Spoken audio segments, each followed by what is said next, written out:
अब समझ में क्यों नहीं आया? क्योंकि उनको कोई गुरु नहीं मिला समझाने वाला। बात इतनी सी है। लोग कृष्ण जी की बात को नहीं समझ रहे हैं, कृष्ण जी को पूजने में लग गए हैं, शरीर को पूजने में लग गए हैं, जबकि आप कृष्ण जी की पूजा तब भी नहीं कर पा रहे हो, आप तो केवल मूर्ति की पूजा कर रहे हो। अगर कृष्ण जी सामने प्रकट हो जाएं, उनकी पूजा करो, सेवा करो, समझ में आता है। आप पत्थर को कृष्ण जी मान के अगर पूजा करोगे तो क्या समझ में आता है?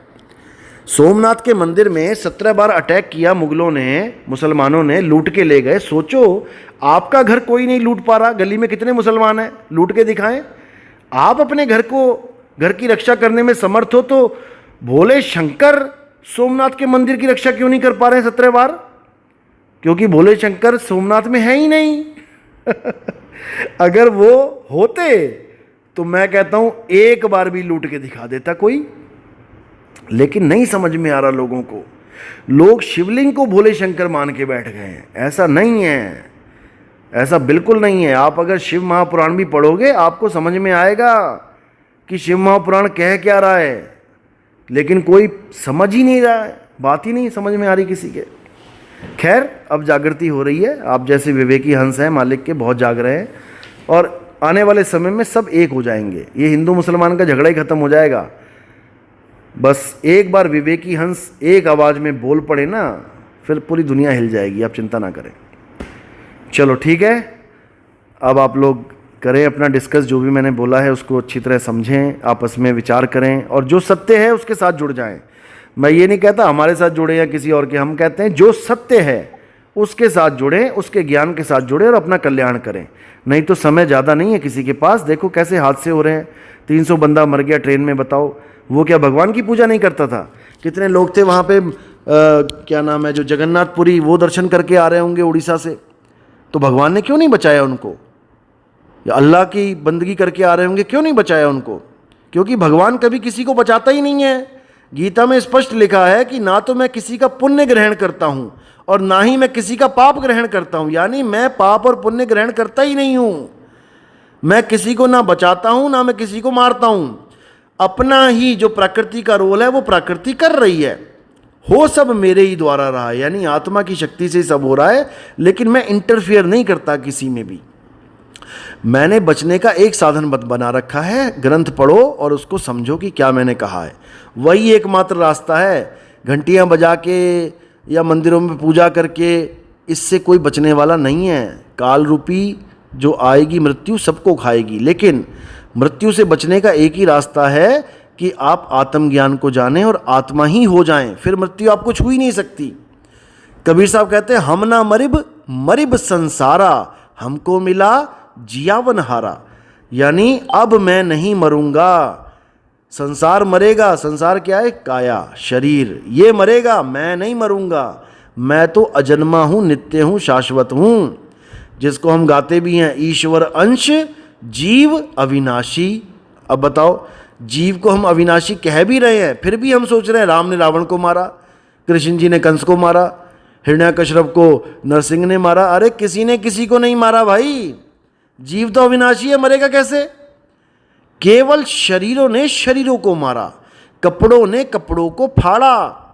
दो बंदे वीडियो गेम खेल रहे हैं, एक ने नीले रंग का बंदा सिलेक्ट कर लिया गेम में, दूसरे ने पीले रंग का बंदा सिलेक्ट कर लिया। अब वो बंदे लड़ रहे हैं आपस में, वो बंदे एक दूसरे को मार रहे हैं, घूसे मार रहे हैं, गोली मार रहे हैं, मर रहे हैं। लेकिन आप थोड़ी नहीं मर रहे हो, आप तो कंप्यूटर के बाहर बैठे हो और आप उनके मारे जाने पर भी नहीं मर रहे हो। हाँ, वो बंदा जैसे ही मरता है आप दोबारा रीलोड कर देते हो, नई गेम शुरू कर देते हो, दोबारा से सिलेक्ट कर ले। बचपन में खेली ना गेम कॉम्बो फाइट्स। बस समझ लो वही है। उस टीवी, आपने बोला कि अपनी आत्मा का ध्यान करिए, तो जब हमें अपनी आत्मा का एहसास हुआ ही नहीं है। हाँ, ये बिल्कुल, ये ध्यान विधि को समझना ही गुरु के पास जाने का जो कार्य है वो है। जब हम गुरु के पास जाते हैं तो गुरु हमें कोई मंत्र नहीं देता कि राम राम जपो, अल्लाह अल्लाह जपो। अभी कोई हिंदू चला जाए तो उसका गुरु क्या कहेगा? राम राम जपो। उसी आदमी के पास कोई मुसलमान चला जाए और गुरु जी को पता लग जाए ये मुसलमान है, उसको कभी नहीं कहेगा राम राम जपो, उसको कहेगा बेटा अल्लाह अल्लाह जपो। या कोई सिख आ गया तो उसको वाहेगुरु वाहे। यानी कि हमें धर्म देख के नाम मिल रहे हैं। हमें जात पात देख के नाम मिल रहे हैं। आप ऐसे गुरुओं के भी पास जा सकते हैं जो खुद कहेंगे भैया तुम्हारा इष्ट देव कौन है? मैं जी हनुमान जी की पूजा करता हूँ, बेटा तुम हनुमान चालीसा ही पढ़ा करो। मैं जी शंकर जी की पूजा करता हूँ, बेटा तुम ओम नमः शिवाय जपा करो। यानी वैरायटी लगी हुई है कि तुम्हें क्या पसंद है वही ले जाओ। अरे भाई, हम राम जी के नाम को तब भी जानते थे जब तुम्हारे पास नहीं आए थे। हम शंकर जी के नाम को तब भी जानते थे जब तुम्हारे पास नहीं आते। तो तुम्हारे पास आने का क्या फ़ायदा हुआ? जो राम राम हनुमान हनुमान हम घर बैठ के जप सकते हैं, तो गुरु के पास जाने का क्या फ़ायदा हुआ? जो चीज़ हमें पता है वही तुम हमें बता रहे हो।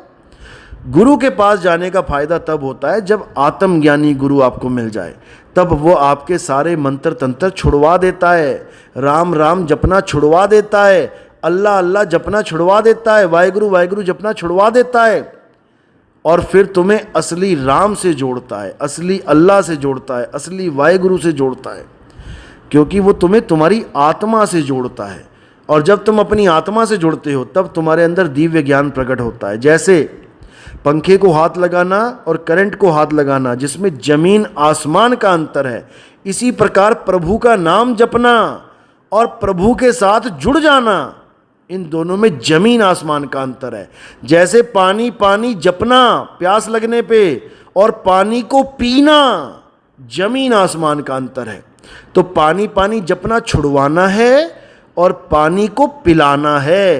पानी आपके पास है, पानी किसी मंदिर में नहीं पड़ा, पानी किसी मस्जिद में नहीं पड़ा है।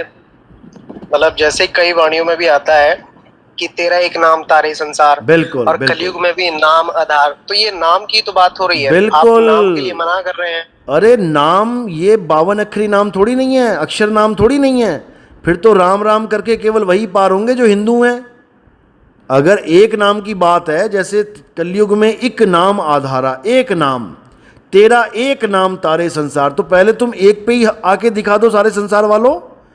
हिंदू मुसलमान सिख ईसाई सारे इकट्ठे हो जाओ और एक नाम सिलेक्ट कर लो कि इससे हमारी मुक्ति होगी, तब तो मैं मानूं कलयुग में एक नाम आधारा। अरे एक नाम को तो तुमने हजारों नाम बना दिए। इसीलिए कबीर साहब कह रहे कोटि नाम संसार में, इनसे मुक्ति ना होए, गुप्त नाम सतपुरुष का, बूझे बिरला कोई। करोड़ों नाम बन गए हैं संसार में और इन्हीं को जप के लोग बर्बाद हो रहे हैं, क्योंकि ये इंसानों की उपज है, इंसानों का दिमाग है। कैसे जीभ को घुमा के रा बोलना है, रा। देखो जीभ कहाँ लग रही है, जाके बोलो रा। और जिसकी जीभ कट गई हो वो क्या बोलेगा? जीभ कट जाए तो सारे 52 अक्षर खत्म हो जाएंगे। इसीलिए कबीर साहब ने बोला 52 अक्षर जीभ आधारा, आदि अक्षर जीभ्या से न्यारा, वाही को सत सिमरण कहिए, सिमर सिमर नर उतरो पारा। 52 अक्षर जीभ के द्वारा बोले जाते हैं। साहिब कह रहे हैं होठ कंठ लागे नहीं, जीभ्या नहीं उच्चार, गुप्त वस्तु जो लख है, सो है हंस हमार। गुप्त वस्तु को नाम बोला गया। नाम एक वस्तु है, नाम कोई मंत्र नहीं है कि हिंदी पंजाबी उर्दू फारसी के मंत्र हैं। फिर तो हिंदुओं को हिंदी वाला पार कर देगा मंत्र, मुसलमान को अरबी वाला पार करेगा, फिर एक कहाँ रहे? तेरा एक नाम तारे संसार, यानी परमात्मा का एक नाम सबको तार सकता है। और वो नाम क्या है? आत्म राम ही वो नाम है। अपनी आत्मा को जानना ही वो राम है। और आत्मा एक है, एक स्वरूप है। आत्मा अलग अलग नहीं है कि सबकी, वो एक स्वरूप है। उस स्वरूप को जानना है बस, तब कल्याण होगा। कबीर साहब कहते हैं तुमसे कहूँ मैं नाम विचारी, ना वो ज्योत ना पुरुष ना नारी। क्योंकि नाम जपने पर अगर आप जाप करते हो तो आपको क्या होता है? आपके अंतर में प्रकाश हो जाता है। चैंटिंग का एक फ़ायदा होता है कि आपके अंदर एक ज्योत जग जाती है, बस यही फ़ायदा, इससे ज़्यादा कुछ नहीं। लेकिन कबीर साहब उसको भी डिनाई कर रहे हैं। तुमसे कहूँ मैं नाम विचारी, ना वो ज्योत ना पुरुष ना नारी। जहाँ पर हम माथे पे टीका लगाते हैं, आप देखोगे कई संत वहाँ पर ज्योत बना लेते हैं, जैसे अग्नि प्रकट है। वो अग्नि क्या है, वो ज्योत क्या है? वो हमारा मन है। नाम जपने पे मन हमें क्या करता है? मूर्ख बनाता है। मन अपना स्वरूप दिखा देता है वहाँ पे, ज्योत स्वरूप, प्रकाश स्वरूप, और हम उस प्रकाश को देख के सोचते हैं कि हमें परमात्मा मिल गया। यही चाल है उस मन की। गुरु नानक साहब कहते हैं, मन तू ज्योत स्वरूप है, अपना मूल पहचान। यानी जो अंतर में ज्योत जग रही है वो मन का स्वरूप है, परमात्मा का नहीं है। हमें अपना मूल पहचानना है कि हमारा स्वरूप क्या है। हम ज्योत को देख रहे हैं, इसका मतलब वहां पर दो चीजें हैं, एक दिखने वाली चीज, एक देखने वाला। तो देखने वाला कभी भी दिखने वाली चीज नहीं हो सकता, क्योंकि जो दिख रही है वो दृश्य है और जो देख रहा है वो दृष्टा है। दृष्टा कभी दृश्य नहीं हो सकता। आप दीवार देख रहे हो तो दीवार एक दृश्य है, आप दीवार नहीं हो सकते। आप अपना शरीर देख रहे हो तो शरीर एक दृश्य है, आप दृश्य नहीं हो। आपने दृश्य को त्यागना है और जो दृष्टा है उसको जानना है कि वो क्या है। वो दृष्टा ही आत्मा है। यह आत्मा ही हर चीज का अनुभव कर रहा है, लेकिन अपने आप को नहीं जान पा रहा है। हर चीज का ज्ञान वही ले रहा है, लेकिन अपना ज्ञान नहीं है उस आत्मा को। बस इसी को समझना है। तो जिसको ज्ञान नहीं है वो जीवात्मा कहलाता है, और जब उसी को ज्ञान हो जाता है तो वो परमात्मा कहलाता है। जितने भी हम कहते हैं ये परमात्मा, सब संतों को परमात्मा के रूप में देखते हैं। मेरे को दे वो भी। हाँ जी, मैं ये पूछना चाहती हूँ आपको बहुत प्यार, कि शब्द गुरु सुरत धुन चेला का क्या मतलब है, कुछ बता बहुत सकते हो आप? बिल्कुल जी बिल्कुल, यही मैं समझा रहा हूं। शब्द गुरु सुरत धुन चेला। सुरत धुन चेला, हाँ, इसका मतलब ये है कि ना तो गुरु, जो गुरु धारण किया हमने, ना तो वो शरीर गुरु है और ना ही कोई शरीर चेला है। गुरु कौन है? शब्द गुरु है। और चेला कौन है? सुरत चेला है। यानी दोनों में शरीर का काम ही खत्म कर दिया। शरीर को गुरु मानोगे तो शरीर एक दिन नष्ट होगा, फिर तुम कहोगे हमारे गुरु जी मर गए। अब गुरु ही मर गया तो चेला कैसे बचेगा? इसलिए गुरु शरीर नहीं है, गुरु शब्द है। ये बाणी नानक साहब की है, शब्द गुरु सुरत धुन चेला।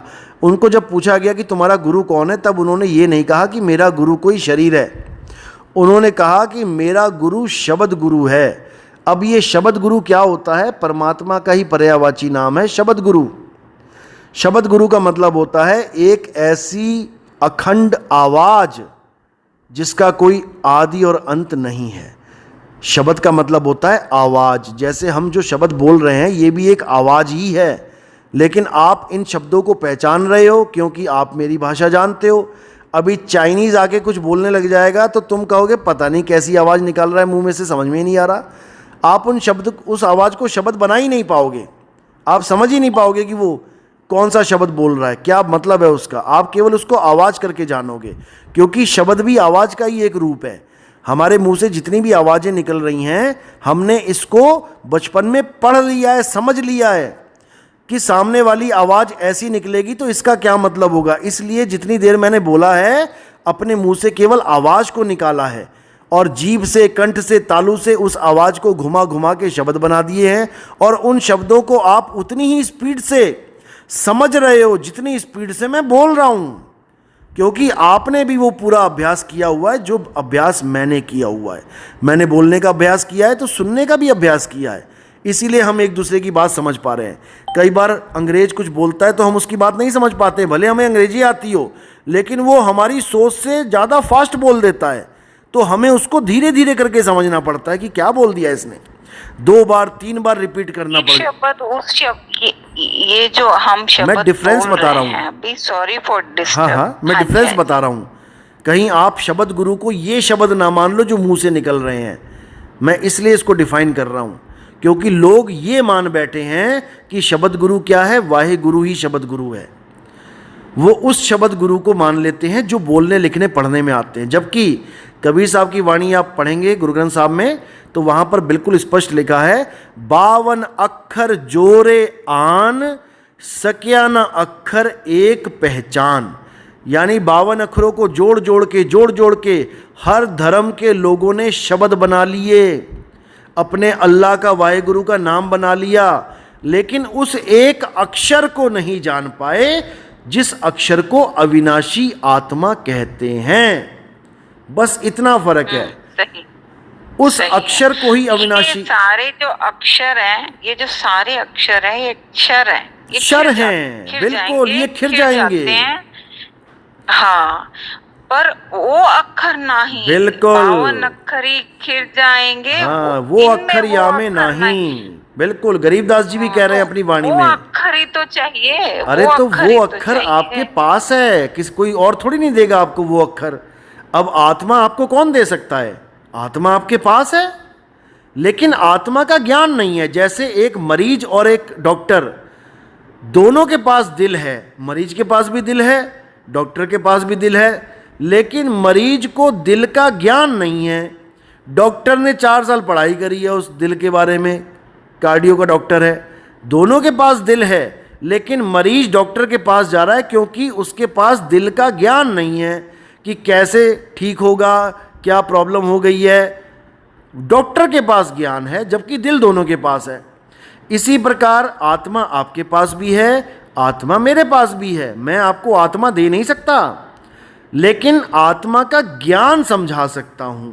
जब आप आत्मा का ज्ञान समझ लोगे, तब आपको अपनी ही आत्मा में रमण करना है। बस फॉर्मूला एक ही है।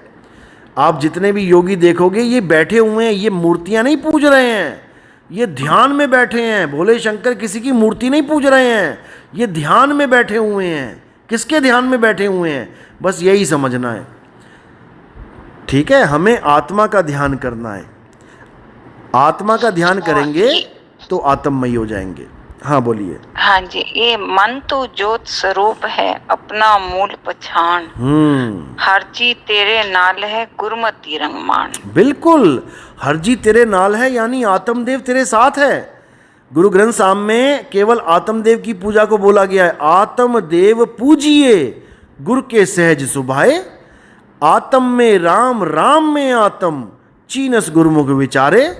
ये सारी वाणियां गुरु ग्रंथ साहब में बिल्कुल दर्ज है। लेकिन कौन आत्मा की पूजा कर रहा है? जाते हैं, पाठ सुनते हैं, प्रसाद खाते हैं। नहीं आ रहा है। अरे किसी की समझ में इसलिए नहीं आ रहा है क्योंकि इन्होंने देही गुरु को डिनाई कर दिया है कि देह गुरु धारण ही नहीं करना है। अरे भाई, जब दूसरी पातशाही ने पहली पातशाही को धारण किया तो क्या वो देह गुरु नहीं थे? जब तीसरी पातशाही ने दूसरी को धारण किया, चौथी ने तीसरी को किया, पांचवी ने चौथी को किया, करते करते 10वीं पातशाही ने 9वीं को किया, और उसके बाद सारी संगत ने 10वीं को धारण किया, तो क्या देह को धारण नहीं किया? देह गुरु तब क्या गुरु नहीं धारण किया गया उनको? ये डिनाई कर दिया कि हम लिखा है ना, गुरु बिन गोर अंधार, गुरु बिन समझ ना आवे, समझ ना आवे। हाँ, गुरु के बिना कोई ज्ञान आगे समझ भी आ ही नहीं है, सकता। मुक्त ना पावे। मुक्ति तो तभी पाएगा ना जब समझेगा बात को। जब तक समझ नहीं आएगा ज्ञान, तब तक मुक्त नहीं हो सकता। कबीर साहब कहते हैं, आदि नाम हम भाक सुनाया, मूर्ख जीव समझ नहीं पाया। अरे मैं तो आत्मा को आदि नाम कहता था, जो आदि सच जुगादि सच है भी सच, नानक होसी भी सच। मैं तो उस नाम की महिमा गाता था, और तुमने ये 52 अक्षरी नाम पकड़ लिए। बताओ कैसे बात बनेगी? वाहेगुरु नाम सरदार पकड़ के बैठ गए। अरे वाहेगुरु की उत्पत्ति देखो उस नाम की कब से है? जब आदमी को लिखना पढ़ना नहीं आता था, जब या रा ला वा शा, जब ये लाइन नहीं बनी थी, तो वाह कहाँ से आया वाहेगुरु का? शाह सा सा हा। ग्रंथ साहब जी में ज्यादा उसका जिक्र ही नहीं है। हाँ, वाहिगुरु का जो शब्द है, जो उसका गुरु ग्रंथ साहब जी में ज्यादा बार, इससे ज्यादा परमेश्वर है, पार ब्रह्म है, राम है, राम है। राम का नाम राम कितनी बार है, बोला गया है? राम बहुत है। राम सिमर, राम सिमर, बिल्कुल पछताएंगा रे मन मेरे, राम सिमर। बिल्कुल। पापी जियरा लोभ करत है, आज अंत काल, हाँ, आज काल उठ जाएगा। बिल्कुल। तो गुरु ग्रंथ साहब में तो पहले यही समझ लेना चाहिए सिख समाज को कि पहले तो आप कहते हो कि मूल मंत्र क्या है? एको सतनाम करता पुरख निरपो निर्वैर काल मूरत अजूनि शैभम। पहले आप कहते हो कि मूल मंत्र ये है, तो तुम मूल मंत्र को छोड़ के वाहेगुरु वाहेगुरु क्यों जप रहे हो भाई? पहले तो यही समझ लो। मूल मंत्र भी इनने आगे कर दिया है, गुरु प्रसाद तक नहीं। आज सच जुगात सच है भी सच, जबकि वो गलत है। बिल्कुल। सिर्फ गुरु की प्रसाद से ही ये जो है ना, एक ओंकार सतनाम करता पुरख, इसी को समझना है। निर्वैर अकाल मूरत, अजूनी, सैभंग, ये गुरु के प्रसाद से मिलता है। बस यहां तक बहुत है, इनफ है। गुरु का प्रसाद मिल गया, मुक्ति मिल गई, बात खत्म हो गई। अब मूल मंत्र को छोड़ किसके के लिए लिखा हुआ है? नहीं ये नहीं, ये जो आत्मदेव के मूल लिए मंत्र है। है, देखो इसको समझो, मूल मंत्र क्या कह रहा है? एको सतनाम। पहले तो इसको एक ओंकार बोलना छोड़ दो। इसका मतलब है एको सतनाम। एको मतलब केवल एक, जिसको बोला है एको सिमरो नानका, जो जल थल रहा समाए। एको यानी केवल एक को ही सिमरण करना है। तो वहां लिखा है एको सतनाम, यानी केवल सतनाम कर्ता पुरुष, यानी इस दुनिया में जो कुछ भी हो रहा है, कहते पत्ता नहीं हिल सकता। कौन है वो जिसकी उससे पत्ता नहीं हिल सकता? ये आत्मदेव है। एक आदमी मरा पड़ा है, हिल के दिखाए? ये आत्मा की वजह से हिल रहा है, आत्मा की वजह से चल रहा है, आत्मा की वजह से सारा खेल चल रहा है ये। तो इसको बोला एको सतनाम कर्ता पुरुष निरपहो, यानी वो आत्मा निर्भय है, वो किसी से डरती नहीं है। और निर्वैर, वो किसी को मारती भी नहीं है। यही गीता में बोला है, हे अर्जुन, जो ये सोचता है कि आत्मा किसी को मारता है या आत्मा किसी के द्वारा मारा जाता है, वो दोनों ही निपट मूर्ख हैं, अज्ञानी हैं। इसी को बाबा नानक ने निरपहो निर्वैर करके बोल दिया। निर्भव यानी वो किसी से डरता नहीं है। जैसे भोले शंकर के सामने जब भस्मासुर आया तो भोले शंकर भागे वहाँ से और उन्होंने विष्णु जी को याद किया। अब विष्णु जी भी देखो, अगर अपने असली स्वरूप में आते तो उनको भी भागना पड़ता, लेकिन वो भी अपने असली स्वरूप में नहीं आए, एक औरत के स्वरूप में आके उसको खत्म किया। वहाँ पर भी निर्भय अवस्था नहीं है। निरपहो निर्वैर, यानी वो किसी को मारता भी नहीं है। अगर विष्णु जी ने उसको मारा है, इसका मतलब विष्णु जी निर्वैर नहीं है। निर्वैर का मतलब है वो किसी को मारता ही नहीं है, चाहे कुछ भी हो जाए। तो निरपहो निर्वैर अकाल मूरत, यानी वो कभी मरता भी नहीं है। अकाल यानी जो काल से, समय से परे है, समय भी जिसका कुछ ना बिगाड़ पाए। तो केवल आत्मा है जिसका समय भी कुछ नहीं बिगाड़ पाता। समय आता है, समय जाता है, लेकिन आत्मा सदा सदा रहता है, क्योंकि आत्मा अजन्मा है, नित्य है, शाश्वत है, पुरातन है, सनातन है।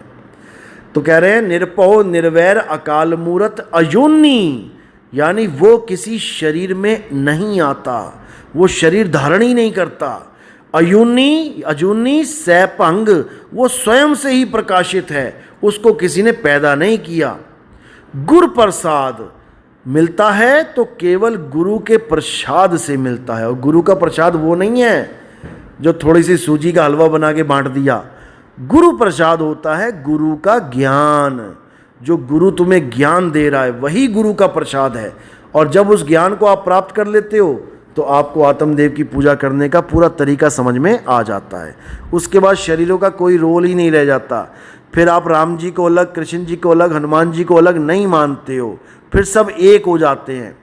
राम कबीरा एक हैं, कहन सुनन में दो, दो करके वो जानते, जिन्हें सतगुरु मिलाना हो। जब सतगुरु मिल गया तो अब वो भेद खत्म हो गया। अब क्या है? तो ही मोही, मोही तो ही अंतर कैसा। फिर कोई अंतर नहीं रहा। जल तरंग जैसा, इसका क्या मतलब है? कनिक कटिक, हाँ, कनिक कटिक यानी सोना और सोने का आभूषण। जैसे आप कहते हो ये गले में क्या पहना है, ये हार है, लेकिन सुनार क्या कह रहा है? अरे हार नहीं, ये सोना है। हार तो मैंने बना दिया सोने का। आप अंगूठी लेके जा रहे हो कि मेरी अंगूठी, वो कह रहा है अंगूठी नहीं, ये सोना है, अंगूठी तो मैंने बना दी पिघला के। इसी प्रकार जल तरंग जैसा, जैसे समुद्र और उसकी तरंग यानी लहर दिखने में दो है, बोलने में दो है। समुद्र को लहर और लहर को समुद्र नहीं कह सकते आप। क्यों? लहर बहुत सारी हैं। आप कहते हो 4 लहरें आईं, लेकिन कभी नहीं कहोगे 4 समुंदर आए। लेकिन दोनों में फर्क भी कोई नहीं है। लहर और समुद्र एक रूप है।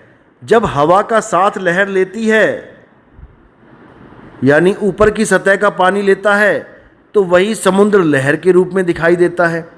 और जब वो शांत हो जाता है तो वही लहरें समुद्र के रूप में दिखाई देती हैं। यानी दोनों में कोई भेद नहीं है, बस भेद है ज्ञान और अज्ञान का। अज्ञानता रूप में हम भटक रहे हैं और ज्ञान रूप में हम स्थिर हो जाएंगे, बस और कुछ नहीं। इसी को बोला है कि सब गोविंद है, सब गोविंद है, गोविंद बाजना कोई। यानी हम सब की आत्मा में परमात्मा विराजमान। गोविंद सब है, गोविंद बिन नहीं कोई। हाँ, ऐसे गोविंद बोलो या वैसे बोलो, हाँ, मतलब भेद बात एक ही है। वो बात अलग है कि प्रॉपर वाणी ऐसे बोल रही है। तो भेद क्या है? केवल अज्ञानता का भेद है कि मैं अलग हूँ, कृष्ण जी अलग हैं, राम जी अलग हैं, श्याम जी अलग हैं, हनुमान जी अलग हैं, वो अलग है, वो अलग है। ये भेद है। इसमें अटकोगे तो इसी लीला में रह जाओगे। इस भेद से ऊपर उठ जाना है और सबको आत्मा जान के सब एक हैं और अपनी आत्मा में स्थित हो जाना है। सारा खेल खत्म। इसी को बोला है शब्द गुरु सूरत धुन चेला। यानी सूरत रूप में हम लहर हैं और शब्द रूप में हम ही शब्द में समा के गुरु हो जाते हैं। कीट न जाने भृंग को गुरु कर ले आप समान। यही कबीर साहब समझा रहे हैं कि जब तक ये सूरत शब्द में लीन नहीं हो गई तब तक किसी की मुक्ति नहीं हो सकती। यही नानक साहब समझा रहे हैं। जैसे जल में कमल निरालंब मुर्गा भी निशाने, सुरत शब्द भवसागर तरिए नानक नाम बखाने। रहे एकांत एक मन वसिया आशा माह निरासु, और अगम अगोचर दीख दिखावे नानक ताकर दासू। यानी ऐसा गुरु मिल जाए जो मुर्गाबी की तरह, मैं पानी में रहूँगा 24 घंटे, लेकिन जब शाम होगी तो मैं अपने घर को सूखे पंखों के साथ उड़ जाऊँगा। कमल की तरह रहूँगा, संसार में रहूँगा कीचड़ में, लेकिन कीचड़ मुझे छू भी नहीं सकता। इसी प्रकार मैं संसार में विचरण करूँगा, लेकिन मेरी सूरत परमात्मा के चरणों में लीन रहेगी जब मुझे गुरु मिल जाएगा। बिना गुरु के ज्ञान नहीं हो सकता, चाहे कोई कितना ही जोर लगा ले। ठीक है जी। तो यहाँ शब्द जो है वो आत्मा है। बिल्कुल, शब्द आत्मा ही है, आत्मा ही शब्द है। सूरत जीव कहलाता है, जो हम जीव आत्मा कहते हैं ना जिसे, वो सूरत हमारा ध्यान है। ध्यान भटकने की वजह से हम जीव आत्मा बन के बैठ गए हैं। जब तक सूरत अकेली है वो जीव आत्मा कहलाती है। यही जीव आत्मा का ज्ञान प्राप्त करके, यानी परमात्मा का ज्ञान प्राप्त करके एक मेक हो जाता है। कोटि तो ब्रह्मा भय कोटि भय ईश, साहिब तेरी बंदगी से जीव बने जगदीश। यानी परमात्मा की दया होती है तो लहर समुद्र ही हो जाता है उसमें समा के। हमने समाना है ना। यहाँ परमात्मा किसको बोल रहे हैं हम? परमात्मा एक अवस्था का नाम है, एक अवस्था का नाम है। जैसे बच्चा, बूढ़ा, जवान एक अवस्था का नाम है। वो आप ही बच्चे थे, आप ही जवान हो गए, आप ही बूढ़े हो गए। ये सूरत की अवस्था का ज्ञान है। सूरत के द्वारा ही जीव, पीव और शिव अवस्था बनती है। जो पीव अवस्था है वो पूर्ण अवस्था है, वहाँ पर जाके बदलना नहीं पड़ता। लेकिन जो नीचे की अवस्था है वहाँ पे सूरत अपने आप को बदला हुआ महसूस करती है। कभी अपने आप को जीव मानती है, कभी शिव मानती है, कभी साकार मानती है, कभी निराकार मानती है। अभी आदमी मान रही है, औरत मान रही है अपने ही आप को। तो ये जीव अवस्था में आ गई है। जैसे ही ये ब्रह्म ज्ञान को प्राप्त होती है तो ये आदमी और औरत से ऊपर उठ जाती है। फिर ये निराकार मानती है अपने आप को कि अहम ब्रह्मस्मि, मैं ही ब्रह्म हूँ, मैं ही निराकार हूँ, मैं आदमी औरत नहीं हूँ, मैं निराकार हूँ। ये ब्रह्म अवस्था होती है। इससे ऊपर का जो ज्ञान है वो आत्म अवस्था होती है। वहाँ पर आप ये अनुभव करते हो, ये जान जाते हो कि जो कुछ हूँ मैं ही हूँ, मुझसे ही ब्रह्म है और मुझसे ही जीव है, मेरे बिना ये दोनों कुछ नहीं है। जितने भी ब्रह्म ज्ञानी थे कबीर साहब ने उनको समझाया, नानक साहब ने जाके समझाया ब्रह्म ज्ञानियों को। जो आप सिद्धों से गोष्ठी पढ़ेंगे नानक साहब की, तो सिद्ध कौन थे? ये सिद्ध कौन थे? ये सब ब्रह्म ज्ञानी थे। ये ब्रह्म को ही परमात्मा मानते थे। लेकिन नानक साहब किसको परमात्मा कह रहे हैं? पार ब्रह्म को। ताती वाव न ला गई पार ब्रह्म शरणाई। हाँ, तो ब्रह्म में, जीव में और पार ब्रह्म में जमीन आसमान का अंतर है। ये तब समझ में आएगा जब हमारे कहना एक बार फिर से कहना ये बात प्लीज। जीव में जीव, शिव यानी ब्रह्म और पीव यानी परमात्मा, इन तीनों में जमीन आसमान का अंतर है। जब आप अपने आप को आदमी औरत मानते हो, समझते हो, तब आप जीव अवस्था में हो। ये जीव अवस्था है आपकी इस वक्त। जब आप ब्रह्म ज्ञानी गुरुओं के पास जाते हो, वो आपको ब्रह्म का भेद बताते हैं, आप ज्योत को देखते हो और ज्योत में ही समा जाते हो, तब आप शरीर नहीं रह जाते और आप ब्रह्म अवस्था में आ जाते हो। इसी में सारे योगी, जपी, तपी, सन्यासी इसी ब्रह्म में रमण करते हैं।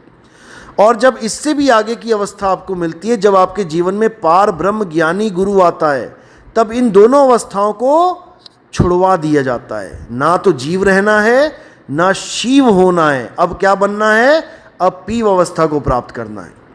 इसी को साहिब ने बोला, कोटि तो, एक मिनट, जीव शिव सब प्रगटे, वै ठाकुर वै दास, कबीर और जाने नहीं, एक राम नाम की आस।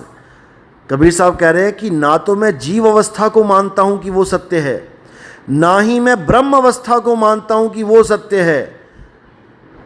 कबीर और जाने नहीं, राम नाम की आस। अब ये राम क्या है? ये राम ही पार ब्रह्म है। मैं पार ब्रह्म अवस्था का ज्ञान देने इस संसार में आता हूं। ब्रह्म ज्ञानियों को कबीर साहब ने लताड़ा। आप बीजक पढ़ेंगे, उसमें क्या लिखा है? ब्रह्म बड़ा की जहां से आया, वेद बड़ा की जिन निर्माया, ई मन बड़ा कि जेहि मन माना, राम बड़ा या राम ही जाना। भ्रम भ्रम कबीरा फिरे उदास, तीरथ बड़ा या तीरथ का दास।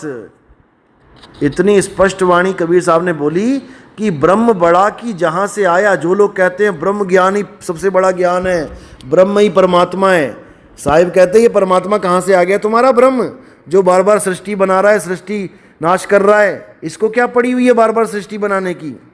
क्यों जीवों को बार बार डाल रहा है इसमें? उसके बाद मौत सामने खड़ी है, फिर बेचारा मरता मरता क्या ना करता, हालत खराब होती है जीव की। क्यों सृष्टि बना रहा है बार बार ये? क्योंकि ब्रह्म ही सृष्टि बनाता है, पार ब्रह्म सृष्टि से निकालता है। लोगों को ये भेद नहीं पता अभी। जिस दिन ये समझ में आ जाएगा, उस दिन ब्रह्म की साधना खत्म कर दी जाएगी। तो यहाँ ब्रह्म क्या ये सॉरी क्या नाम है उनका? ब्रह्म पार ब्रह्म जी, विष्णु महेश को कहा गया हो? नहीं नहीं नहीं, ब्रह्मा विष्णु महेश तो ब्रह्म के अधीन है। ब्रह्म, अच्छा। हाँ जी, ब्रह्म ही इनकी सृष्टि करता है, ब्रह्मा विष्णु महेश की। निराकार ब्रह्म ही ब्रह्मा विष्णु और महेश को पैदा करता है संसार चलाने के लिए। ब्रह्मा जी को सृष्टि उत्पत्ति करने के लिए बोलता है, विष्णु जी को सृष्टि संभालने के लिए बोलता है, शंकर जी को सृष्टि का नाश करने के लिए बोलता है। और ये इन तीनों से न्यारा रहता है। ये गुरु ग्रंथ साहब में है दर्ज, वाणी मुझे याद नहीं, लेकिन मैं भेज दूंगा आपको खोज के। हाँ हाँ, ठीक है। बात और पूछना चाहती हूँ, सॉरी हाँ जी, मैं हाँ जी। बहुत क्वेश्चन करती हूँ। कोई बात नहीं, आपके सारे ये जो सवाल ना, आपके सारे सवालों के जवाब हमारे सत्संग में मिल जाएंगे। आप एक नंबर से सुनना, मैं पूरी जो सत्संग की लड़ी है मैं वो यहाँ पे पोस्ट कर दूंगा, आप उसकी टेंशन मत लो। हाँ हाँ ठीक है। हाँ अच्छा, एक बात कबीरदास जी ने मतलब उनकी बहुत फेमस है, हाँ और गुरु ग्रंथ साहिब जी में भी ये लिखा है कि 2.5 अक्षर प्रेम का हाँ। पढ़े सो पंडित होए। नहीं, और देखो। यही लिखा है 10वें पातशाह जी ने, श्री गुरु गोविंद सिंह जी ने, साच कहूँ सुन ले सबे जिन, प्रेम कियो तिन्हि प्रपायो। बिल्कुल सही बात है। लेकिन देखो, 2.5 अक्षर प्रेम का इसलिए बोला गया है क्योंकि प्रेम में 2.5 अक्षर आते हैं, प आधा रा, एक ही मात्रा माँ। हालांकि 2.5 भी नहीं है, उससे ज़्यादा बन जाते हैं, क्योंकि एक ही मात्रा भी आती है अक्षर में। अगर प्रम लिखा हो, प आधा रा और माँ, प्रम, तो वो 2.5 अक्षर है। लेकिन प्रेम आ जाता है तो वो 3 अक्षर बन जाते हैं, 3 के भी 3.5। तो बात ये है कि कबीर साहब ने 2.5 अक्षर की बात नहीं करी थी। ये जितने भी आगे गुरु आए हैं, इन्होंने 2.5 अक्षर की बात करी है। आप अभी भी 10वीं का सिलेबस चेक करोगे, उसमें आज भी ये दोहा ऐसे है कि पोथी पढ़ पढ़ जग मुआ, पंडित भया न कोय, एक अक्षर पीव का, पढ़े सो पंडित होए। यहाँ पीव क्या है? पीव यानी पार ब्रह्म परमात्मा। आप गूगल पे सर्च करोगे, अभी बात करते करते सर्च कर लो, आप लिखो पोथी पढ़ जग मुआ पंडित भयाना कोए एक अक्षर पीव का, बस इतना लिखो, आपको अपने आप सामने ये पूरी लाइनें मिल जाएंगी। कबीर साहब ने 2.5 अक्षर की कभी बात करी ही नहीं, वो तो 1 अक्षर की बात करते रहे कि उस 1 अक्षर को जान लो। नानक साहब ने जब अपने गुरु से पढ़ाई शुरुआत करी तो उसने जब 1 बताया तो नानक साहब भी उस 1 अक्षर पे टिक गए। आगे वो बोले 2 तो वो कहते 2 तो कोई है ही नहीं, ये तो एक ही एक है, सब परमात्मा तो एक है। तो कहते हैं उन्होंने आगे की पढ़ाई नहीं करी थी। तो वही बात है, एक अक्षर पीव का पढ़े सो पंडित हो, यानी उस 1 अक्षर को जान लो। 52 अक्षर को तो सारी दुनिया जान रही है, लेकिन जो ज्ञानी पुरुष हैं वो उस 1 अक्षर को जान लें, जिस 1 अक्षर को प्राप्त करने पर परमात्मा की प्राप्ति हो जाती है। और वो 1 अक्षर क्या है? वो अक्षर आत्मा है और इसके अलावा कुछ नहीं है। जीवात्मा नहीं, वो शुद्ध चैतन्य स्वरूप आत्मा की बात कर रहा हूं मैं, परमात्मा की। उसी को परम कह देते हैं। जब जीव कहते हैं तो वो अज्ञान अवस्था होती है, जब परम कहते हैं तो वो ज्ञान अवस्था होती है। जीव आत्मा को परमात्मा का ज्ञान चाहिए। तो कुछ ऐसे पूछ रहे हैं, मैं उनकी तरफ से पूछती हूँ कि ध्यान, आत्मा का ध्यान कैसे करना है? एक क्वेश्चन ये है। बिल्कुल, ये गुरु भेद बताता है ना, जब तब समझ में आता है, क्योंकि आत्मा आंखों से तो दिखती नहीं है कि कोई दिखा दे आत्मा फिर उसका ध्यान करवाए। जैसे मैंने किसी आदमी का चेहरा देख लिया, अब मैं उस चेहरे का ध्यान कर रहा हूँ। एक तो ये होता है ध्यान करना, और एक होता है ध्यान रखना, ध्यान धरना। जैसे पनिहारिन ने सिर पे मटका रखा, अब उसका सारा ध्यान कहाँ पे है? मटके पे, लेकिन मटका उसको दिखाई नहीं दे रहा। समझे? ध्यान कहाँ पर है? मटके पे। मटके पे 24 घंटे ध्यान कहाँ है? मटके पे, लेकिन मटका उसको दिखाई नहीं दे रहा। यानी आंखों के बिना मटके का ध्यान करना है। इसी को नानक साहब ने बोला बाणी में, अखा वाजों वेखना, बिन कन्ना सुनना, पैरा वाजों चलना, बिन हथा करना, जीबा वाजो बोलना। यानी वो नाम ऐसा है जो जीव से नहीं बोला जाएगा। जीबा वाजो बोलना, यू जीवित मरना, नानक हुक्म पछाण के तो जा खसमे नो मिलना। तब जाके खसम को मिलेंगे, जाके जब हम हुक्म पहचान लेंगे, जो संतों ने हुक्म किया हुआ है कि जीव को करना क्या है, आत्मा का ध्यान कैसे करना है, ये हुक्म है। इस हुक्म के द्वारा ही हम परमात्मा को पा सकते हैं, नहीं तो नहीं पा सकते। तो संतों का हुक्म एक ही है कि आत्मज्ञान को जानो। आत्मज्ञान का मतलब है मुझे मेरा ज्ञान हो जाए, ना कि किसी और का। जैसे आत्म कथा लिखते हैं तो आत्म कथा मेरी कथा, ना कि किसी और की। आत्म रक्षा मेरी रक्षा, ना कि किसी और की। आत्म हत्या मेरी हत्या, खुद करूं, ना कि किसी और की। आत्म निर्भर, खुद पे निर्भर, ना कि किसी और पे। आत्म कल्याण मेरा कल्याण, ना कि किसी और का। इसी प्रकार आत्म ज्ञान मेरा ज्ञान, ना कि किसी और का। किसी राम जी का, किसी श्याम जी का, किसी नानक जी का, किसी कबीर जी का, किसी रविदास जी का ज्ञान आत्मज्ञान नहीं है कि उनकी पूजा करना आत्मज्ञान है। अपनी आत्मा को जानना आत्मज्ञान है। और जब अपनी आत्मा को जान लिया तो तुमने सबकी आत्मा को जान लिया। यानी अपने पंखे को, जो चल रहा है उसके करंट को अगर तुमने हाथ लगा लिया तो समझो सारी दुनिया के पंखों के करंट को हाथ लगा लिया। इनमें कोई फर्क है ही नहीं। कई लोग कहते हैं राम जी की शरीर छुड़वा दे रहे हो आप, तो हम आत्मा को कहाँ ढूंढें? अब कहाँ पता क्या हो, कहाँ होगी राम जी की आत्मा? अरे भाई, तेरी आत्मा राम जी की आत्मा में कोई फर्क नहीं है। तुम आत्मा को जानो तो सही। तो ये है भेद। एको है भाई, एको है साहेब मेरा, एको बस इस एको को ही जानना है। यहाँ क्यों नहीं बोल रहे एक ओमकार है, एक ओमकार है साहिब मेरा, एक ओमकार है? ये एको लिखा हुआ है। एको सिमरो नानका जो जल थल रहा समाए, उस एको को जानो। एको कौन है? हे अर्जुन, ये आत्मा ही सत्य है। और ये तेरे मेरे लिए नहीं, ये सबके लिए सत्य है।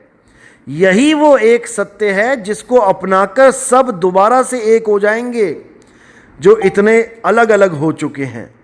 आए एक ही घाट से, उतरे एक ही बाट, और बीच में दुविधा पड़ गई, हो गए 12 बाट। जो दुविधा पड़ी है अक्षरों की, उसकी वजह से हम अलग अलग हो गए। अभी सारी दुनिया के सारे अक्षर खत्म कर दो, अब बताओ तुम्हारा नाम क्या है, अब बताओ तुम्हारे देश का क्या नाम है, अब बताओ तुम्हारी जात का क्या नाम है, अब बताओ तुम्हारे भगवान का क्या नाम है, अब बताओ तुम कौन सा नाम जपोगे। सारे नाम खत्म, लेकिन फिर भी वो जो एक है वो कभी खत्म नहीं होता, और वो है आत्मा। इसीलिए बोला है, तुझ में राम, मुझ में राम, सब में राम समाया, और सबसे कर लो प्रेम, जगत में कोई नहीं पराया। तो जब सब में राम समाया है, तो भैया फिर तुम कौन से राम की पूजा करने जा रहे हो मंदिर में? ले आओ। तो उस एक राम को जानो जो सबका राम है, रमता राम है। ज्यों तिलमाही तेल है, ज्यों चकमक में आग, और तेरा साईं तुझ में है, जाग सके तो जाग। तुम्हारा शरीर जो चल रहा है, किसकी वजह से चल रहा है?